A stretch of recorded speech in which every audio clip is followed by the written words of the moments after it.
O šiandien turime gerą naujieną. Pasirodė toks pultelis. Mums jau seniai žinomas. Čia yra Hashermatic Silver. Tai šitas pultelis gali nukopijuoti daug anksčiau nekopijuojamų pultelių, tokių kaip, sakysim, Horman B-Secure.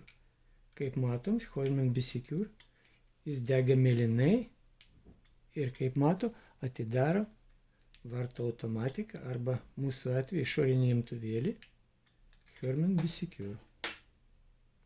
Tai dabar iš eilės. Tai dabar šitas yra pultelis Zomer, turi kintamą kodą. Rodom, kad jis veikia. Ir ant pirmo mygtuko pas mus yra šitas toks pats kodas. Matom, jis atsidaro tą patį automatiką. Jis atidarė Zomer automatiką. Pradėjom nuo Horman B-Secure, kaip matom, atsidaro automatika. Ir antras mygtukas irgi atsidaro Horman B-Secure automatika. Trečias mygtukas.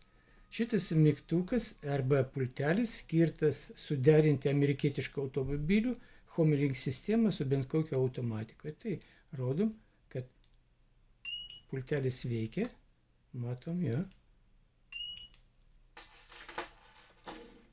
Ir dabar trečias mygtukas. Irgi kartuoja tą patį Homelink signalą.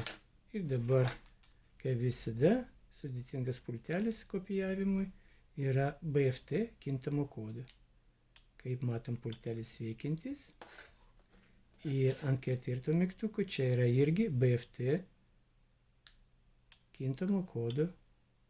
Kintamas kodas BFT pultelio. Tai vat, tokia džiugi naujiena, kad toks pultelis gali pakeisti tokius sudėtingus kintamo kodo pultelius 4 viename.